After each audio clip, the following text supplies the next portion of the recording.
think I am the son of Poseidon.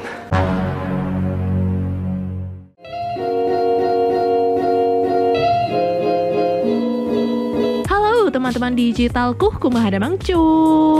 Gimana nih, masih kuat kan puasanya? Nah, untuk menambah stamina Anda, today saya rasa akan memberikan cerita yang seru nih. Film rilisan tahun 2010 yang berjudul Percy Jackson and the Olympians: The Lightning Thief. Mimin yakin beberapa dari kalian pasti nggak asing sama film ini deh. Film yang bercerita tentang petualangan Percy Jackson, seorang demigod hasil hubungan Poseidon dewa lautan dengan seorang wanita di bumi. Nah, di film ini Percy bakalan melewati berbagai rintangan nih cok demi menghentikan sebuah perang besar. Emang perang gara-gara apa sih? Ya udah, nggak usah basa-basi lagi nih, langsung aja kita masuk ke alur filmnya. Let's go!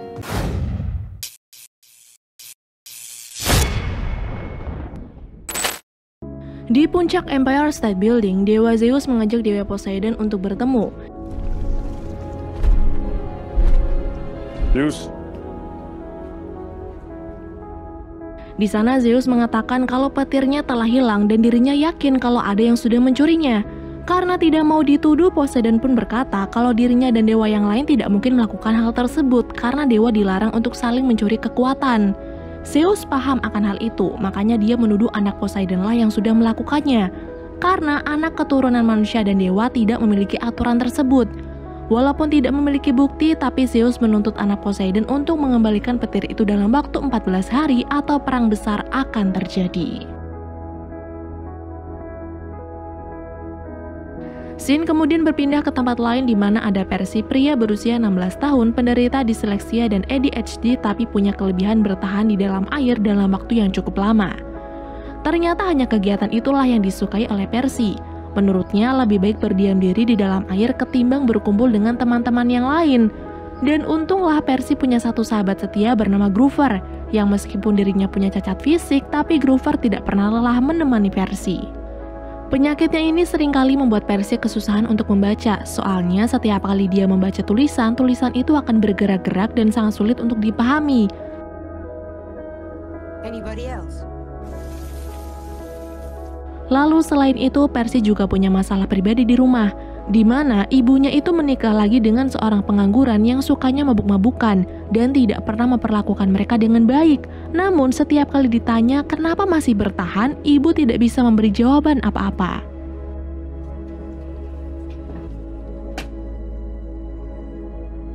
Keesokan harinya, Percy dan teman-teman sekolah melakukan study tour ke sebuah museum. Di bawah bimbingan Mr. Brunner, anak-anak dijelaskan mengenai 3 dewa terbesar yaitu Zeus, Poseidon, dan Hades. Selain itu, mereka juga dijelaskan tentang kehidupan para dewa di Olympus. Lalu ketika Mr. Brunner membahas tentang anak setengah manusia dan dewa, Mr. Brunner pun memberi pertanyaan ke Percy, apa sebutan untuk mereka yang punya garis keturunan dewa? Dengan yakinnya Percy menjawab kalau mereka disebut dengan demigod. Dan ternyata jawaban itu benar cok. Bahkan Percy mampu menyebutkan satu nama demigod yang berhasil menjadi pahlawan hebat. Perseus? Setelah menjawab pertanyaan itu, tiba-tiba gurunya yang lain yaitu Mr. Dodge mengajak Percy untuk bicara empat mata. Namun saat mereka masuk ke ruangan yang sepi, tiba-tiba saja Mr. Dodge ini berubah menjadi sesosok Fury bernama Alecto. Where is it? Oh, hey. Give it to me. Release him or I swear I'll tear you to...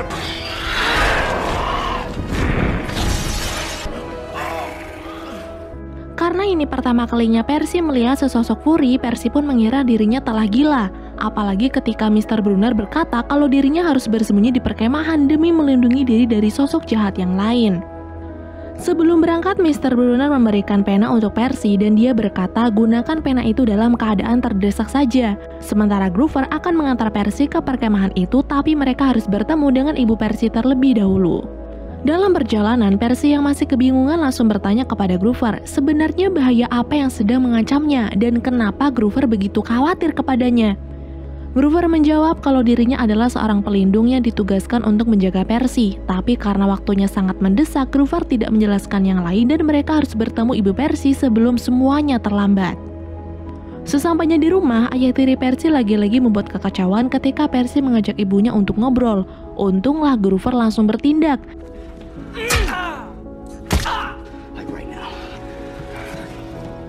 Ketika mereka pergi menuju ke perkemahan, di perjalanan Percy berusaha meyakinkan sang ibu kalau dia tidak pernah mencuri apapun. Dan tentu saja sang ibu percaya, tapi ibu tidak langsung memberitahu keadaan yang sebenarnya seperti apa.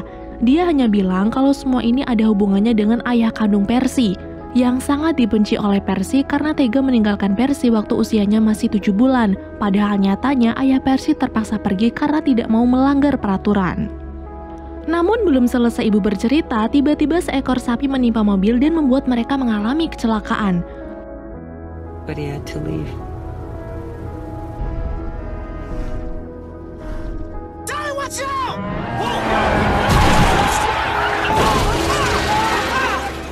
Mom, you alright?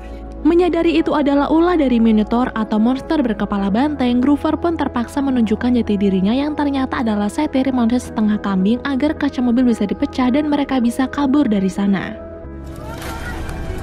Guys, watch out, this glass! Oh, you have donkey? Ketiganya kemudian berusaha kabur menuju ke perkemahan, tapi karena perkemahan itu hanya bisa dimasuki oleh dewa dan keturunannya, ibu yang hanya manusia biasa pun hanya bisa pasrah karena tidak bisa masuk ke sana. I can't go through. Melihat Minotaur menangkap ibu lalu menghancurkannya, Percy panik dan merasa tidak terima, hingga tiba-tiba Groover menyuruhnya untuk mengeluarkan pena pemberian Mr. Brunner yang ketika dikeluarkan ternyata pena tersebut adalah sebuah pedang. Dalam pertarungannya melawan Minotaur, Percy hampir saja kalah karena pedangnya terlempar jauh.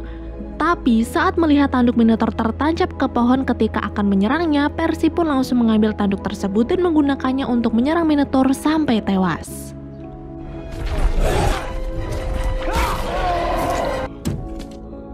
Usai pertarungan itu, Percy pingsan selama 3 hari, tapi untungnya Percy masih baik-baik saja. Awalnya Percy juga masih menganggap semua hal aneh yang dialaminya hanyalah mimpi. Tapi saat Percy menatap Groover sebagai satyr, Percy pun percaya kalau semuanya nyata, termasuk sang ibu yang sudah tiada. Nah, karena keadaan Percy sudah membaik nih, Groover kemudian langsung menjelaskan kalau tempat ini adalah perkemahan Half-Blood, perkemahan khusus manusia setengah dewa termasuk Percy yang tak lain adalah anak dari Poseidon, dewa penguasa lautan.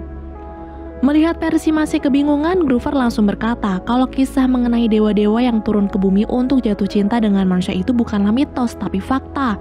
Namun karena aturan dari Zeus, para dewa tidak diperbolehkan bertemu dengan anak manusia mereka. Dan di perkemahan inilah nantinya para demigod akan diasah kemampuannya. Mereka akan berlatih menjadi pemimpin, pejuang, dan pahlawan.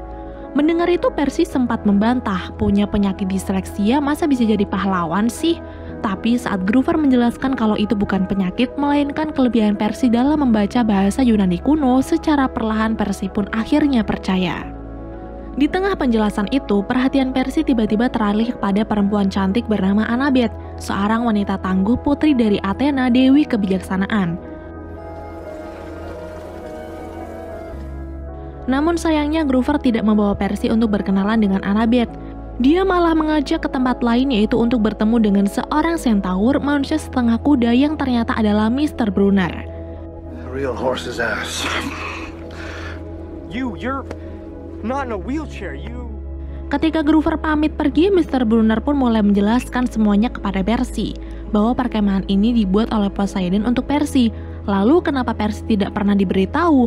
Alasannya agar keselamatan Percy terjamin. Kekuatan Percy itu sangat kuat, Cuk, dan bisa jadi ancaman untuk saudara Poseidon yaitu Zeus dan Hades. Maka dari itu, untuk menjaga keselamatan Percy, ibu sengaja menikah dengan pria lain agar bau badannya bisa menutupi aroma darah Percy dari sosok jahat yang dikirim oleh dewa untuk membunuhnya. Nah, setelah menyadari kalau sang ibu sudah berkorban untuk melindunginya, Percy bertanya, terus kenapa dia dibawa ke perkemahan ini? Mr. Brunner menjawab, karena kini Percy sudah dituduh sebagai pencuri petir milik Zeus, dan hanya di perkemahan inilah Percy bisa bersembunyi. Selain itu, Percy juga akan diasah kekuatannya, dan saat semuanya siap, Mr. Brunner akan membawa Percy ke Olympus untuk berbicara dengan Zeus sebelum dunia kacau gara-gara perang. Zeus's bolt is the most powerful weapon ever created. Di hari itu juga, Mr. Brunner langsung memperkenalkan Percy sebagai putra Poseidon kepada semua orang. Dan untungnya di antara orang-orang yang merasa tidak percaya kalau Percy adalah anaknya Poseidon, Luke putra Hermes dengan ramahnya menyambut Percy bahkan mengizinkannya masuk ke dalam timnya agar bisa mulai berlatih. Dalam latihan kali ini, masing-masing tim harus berperang untuk memperebutkan bendera kemenangan. Karena ini adalah perang pertamanya, tentu saja Percy sangat kewalahan. Tapi berkat bantuan dari Luke, Percy bisa kabur dari mereka dan segera mencari bendera kemenangannya. Thunderberries! Watch out! Whoa! Percy! Get out of here! Go look for the flag! Ternyata tidak perlu waktu lama untuk menemukan bendera tersebut. Cuman baru saja Percy menemukannya, tiba-tiba Annabeth datang dan berusaha menyerang untuk merebut bendera kemenangan itu.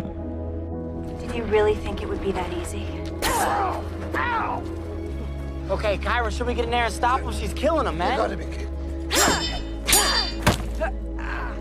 Dengan tubuh penuh luka yang cukup parah, Percy pun hampir saja menyerah. Tapi di waktu yang sama, tiba-tiba dia mendengar seseorang menyuruhnya untuk menyentuh air yang ternyata itu adalah suara Poseidon. Dia bilang air itu bisa menyembuhkannya sekaligus memberikan Percy kekuatan. Tapi ketika dia melakukan saran tersebut, secara tiba-tiba semua luka di tubuhnya sembuh, bahkan dia seperti mendapatkan kekuatan baru hingga bisa mengalahkan tim lain termasuk Annabeth.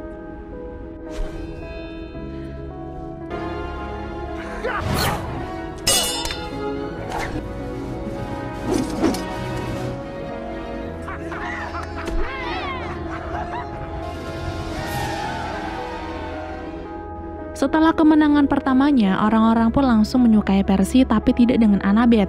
Saat ditanya kenapa, Annabeth menjawab mungkin karena pada dasarnya orang tua mereka yaitu Dewa Poseidon dan Dewi Athena saling membenci. Jadi itu alasannya Annabeth tidak menyukai Percy seperti wanita-wanita yang lain.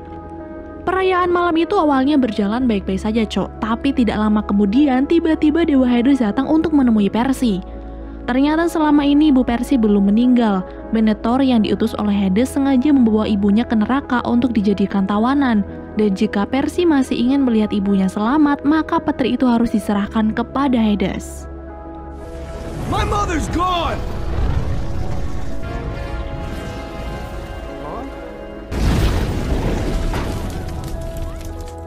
Tidak ingin ibunya kenapa-napa, Percy berniat pergi ke dunia bawah untuk bernegosiasi dengan Hades kalau bukan dia pencurinya. Tapi karena Mr. Brunner tahu Hades tidak suka bernegosiasi, apalagi kalau dia tahu Percy datang tidak membawa petirnya, Hades bisa saja membunuh Percy dan sang ibu. Maka dari itu, Mr. Brunner tetap menyuruh Percy pada rencana awal sambil meyakinkan kalau semuanya pasti akan baik-baik saja. Namun karena rasa khawatirnya kepada sang ibu sangat besar, di malam harinya Percy pun diam-diam menyelinap keluar untuk pergi menyelamatkan sang ibu. Yeah, I'm going for a walk. Beberapa saat kemudian Annabeth juga datang dan punya tujuan yang sama. Walaupun sempat ditolak karena Percy tidak mempercayai Annabeth, Annabeth dengan mudah meyakinkannya kembali dan mengajak mereka bertemu dengan Luke, orang yang tahu bagaimana caranya masuk ke dunia bawah menemui Dewa Hades. Ayah Luke alias Dewa Hermes adalah pembawa pesan para dewa, jadi sudah pasti dia pernah masuk ke dunia bawah dan tahu pula bagaimana caranya keluar. Maka dari itu Annabeth bertanya kepada Luke, sebagai anaknya pasti Luke tahu dong gimana caranya. Dengan senang hati Luke pun menjawab bahwa untuk masuk ke dunia bawah itu adalah urusan gampang, tapi yang sulit itu caranya keluar. Maka dari itu Luke memberi mereka peta mutiara Persephone, di mana mutiara itu adalah kunci agar mereka yang telah masuk ke dunia bawah bisa keluar lagi. Selain itu, Luke juga memberikan bekal untuk Percy, yaitu sebuah sepatu terbang yang ia curi dari sang ayah dan juga perisai kesayangannya.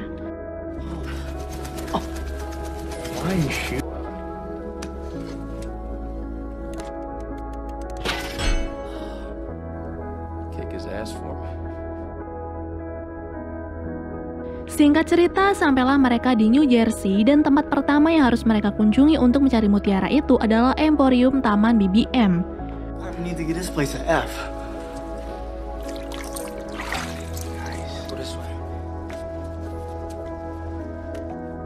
Namun ketika Groover mulai mencari dan bukannya mutiara yang ditemukan melainkan sang paman yang berubah menjadi patung, Groover langsung sadar kalau mereka sedang berada di sarang Medusa, di mana ketika mereka melihat matanya secara langsung, mereka akan berubah menjadi patung. Grover pun segera memberitahu Percy, tapi sialnya Annabeth ada di tempat lain di mana ada seorang ibu minta tolong karena baru saja suaminya berubah menjadi patung.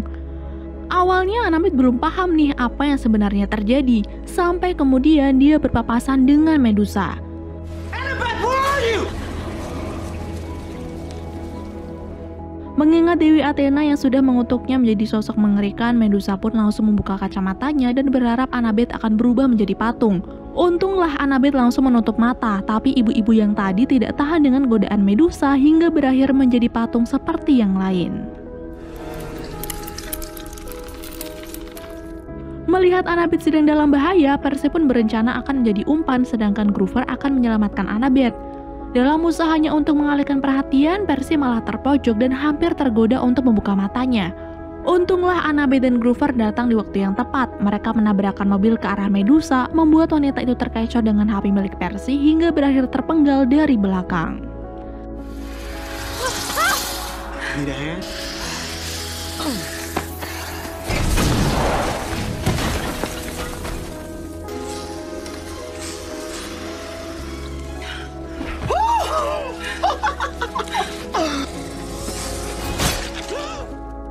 Akhirnya, kini Percy pun berhasil mendapatkan satu mutiara yang terletak di gelang Medusa.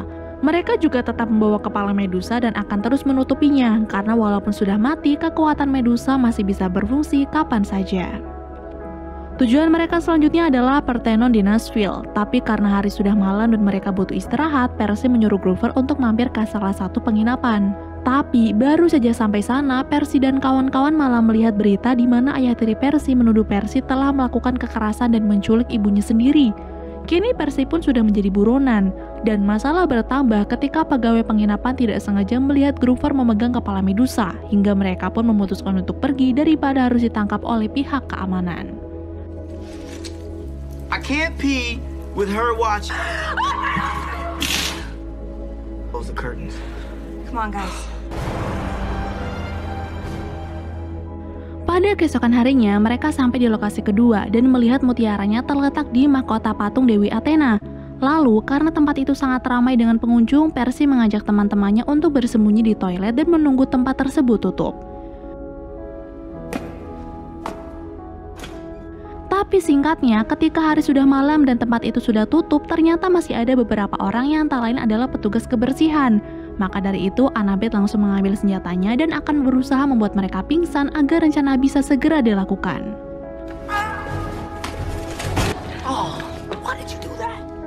Setelah Annabeth berhasil melakukan tugasnya, kini giliran Percy yang akan mengambil mutiara itu menggunakan sepatu terbang. Awalnya sih memang susah, tapi untungnya Percy mampu menyeimbangkan tubuhnya lagi sampai mutiara itu berhasil diambilnya.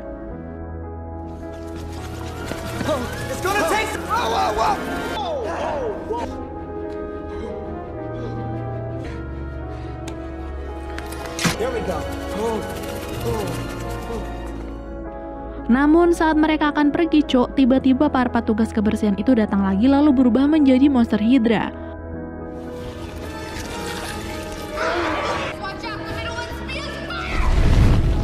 Menggunakan perisai dari Luke dan juga pedang, Percy dengan gagahnya memenggal kepala Hydra itu agar perang segera usai. Tapi ternyata yang dilakukannya malah menambah masalah, karena di saat satu kepala terpenggal, maka akan tumbuh dua kepala baru.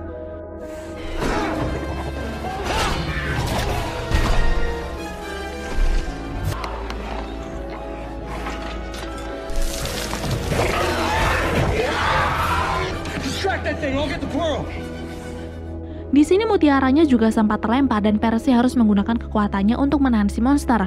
Lalu di saat mereka terpojok karena pintunya terkunci, Grover pun langsung mengeluarkan kepala Medusa dan membuat monster Hydra itu berubah menjadi batu.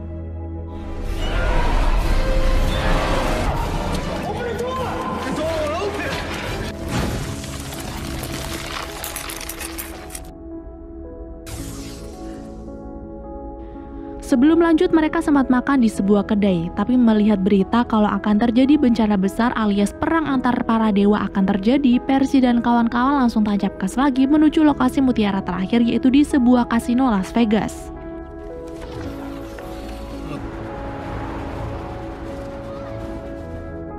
Ketika mereka masuk ke kasino itu, para pramusaji langsung menawari mereka sebuah kue lotus gratis.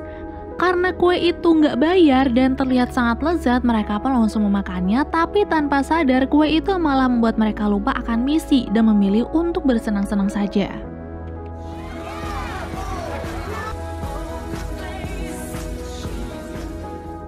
Untungnya di tengah-tengah ketidaksadaran mereka, suara Poseidon berhasil menyadarkan Percy. Dia bilang bunga itu bisa menumpulkan pikiran dan untuk menghentikannya, Percy jangan memakan kue itu lagi dan fokus mencari mutiaranya. Setelah berusaha menolak tawaran pramusaji dan mencari kesana kemari, akhirnya Percy pun berhasil menemukan mutiara itu. Hey, which one of y'all proposed to?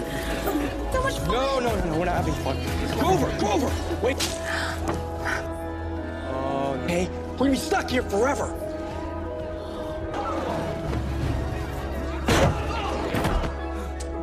Untunglah mereka berhasil mengambil mutiara itu, lalu dengan cepat mencuri mobil Miss Rati dan keluar dari kasino dengan kecepatan tinggi.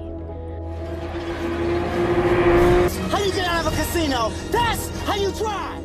Setelah berhasil keluar, Annabeth pun baru paham kalau kasino tadi adalah sarang pemakan teratai. Siapa saja yang telah memakan kue itu tidak akan sadar, termasuk ketiganya yang tidak sadar telah terjebak di dalam sana selama 5 hari, padahal kalau dirasa-rasa baru 1 jam mereka bersenang-senang. Kini waktu yang tersisa pun sebelum perang tinggal 1 hari, dan tujuan terakhir untuk menuju portal dunia bawah adalah Hollywood.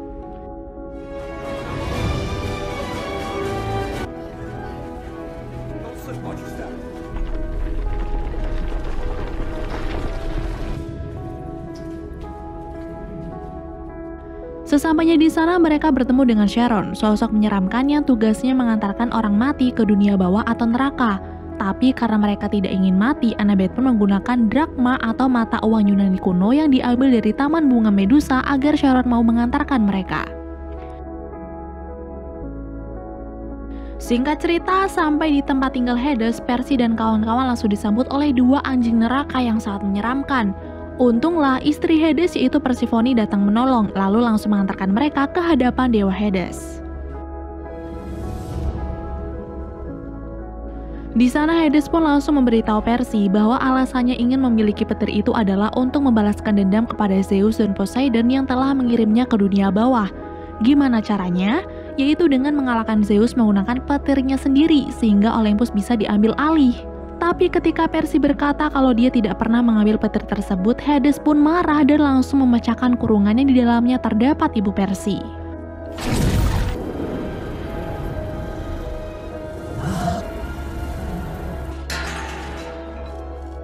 Tapi tanpa dia sadari bahwa di dalam perisai itulah petir Zeus disembunyikan, membuat Hades marah karena berpikir Percy sudah berbohong kepadanya hingga berniat menjadikan mereka santapan para penghuni dunia bawah.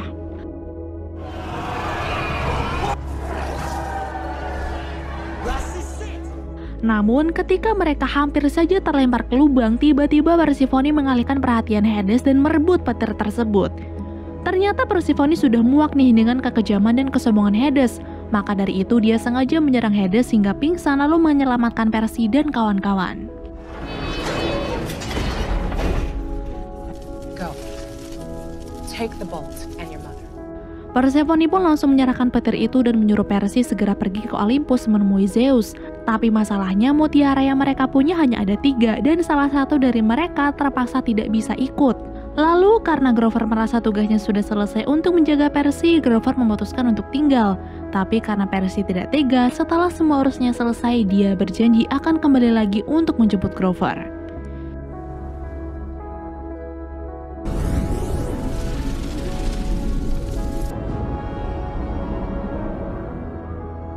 Tapi bukannya tiba di tempat tinggal para dewa itu, mereka malah tiba di Empire State Building yang ternyata tempat itulah pintu masuk menuju Gunung Olympus. Namun belum sempat mereka masuk ke pintu itu, tiba-tiba Luke si pencuri aslinya pun datang untuk merebut petir itu kembali.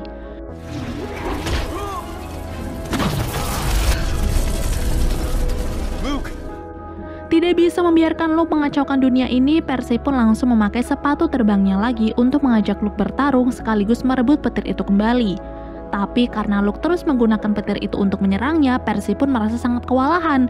Sampai kemudian dia menggunakan kekuatannya untuk mengendalikan semua air di dalam tangki dan menyerang Luke menggunakan air tersebut.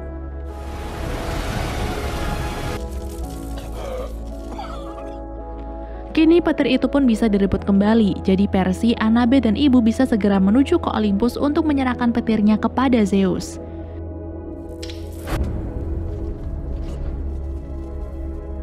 Kini di Olympus tengah terjadi perdebatan nih antar dewa karena Percy tidak kunjung datang, dan karena waktunya sudah habis, Zeus pun memutuskan untuk mengadakan perang antar dewa. Untunglah di waktu yang tepat Percy dan Annabeth datang untuk menyerahkan petir itu. Percy juga bilang bukan dirinya yang sudah mencuri petir tersebut, melainkan Luke. Alasannya karena Luke marah kepada para dewa dan ingin membuat mereka saling menghancurkan agar generasi penguasa baru bisa diciptakan. All of you. He wanted you. Karena Zeus percaya, perang pun dibatalkan. Annabeth juga senang karena ini pertama kalinya dia bisa melihat sang ibu, yaitu Dewi Athena. Lalu, mengingat Gulliver masih berada di dunia bawah, Percy pun meminta tolong kepada Zeus untuk membawanya kembali, dan beruntung Zeus mau mengabulkannya. Setelah masalah selesai, Poseidon izin kepada Zeus untuk sedikit berbincang dengan Percy. Di sini Poseidon tidak mengharapkan maaf dari Percy karena sudah meninggalkannya, tapi Poseidon hanya ingin berterima kasih karena Percy sudah berusaha keras untuk menghentikan perang ini. Selain itu, Poseidon juga ingin menjelaskan kalau dirinya bukan sengaja meninggalkan ibu dan Percy. Semua itu karena ada aturan dari Zeus, di mana Zeus tidak ingin tugas Poseidon sebagai dewa terganggu kalau sering bertemu dengan keluarga. Tapi walaupun begitu, Poseidon akan berusaha untuk terus mengawasi Percy. Walaupun jauh di mata, tapi Poseidon akan selalu ada di pikiran dan hati Percy sampai kapanpun. Setelah Percy mau berdamai dengan sang ayah, dia pun kembali lagi ke perkemahan Halfblood diantar oleh ibunya. Sebelum berpisah, Percy sempat mengkhawatirkan keadaan ibunya kalau tinggal bersama ayah tiri lagi. Tapi ternyata ibu sudah memutuskan untuk berpisah. Jadi kini Percy tidak perlu khawatir lagi dan bisa fokus berlatih di perkemahan tersebut. Lalu film pun berakhir.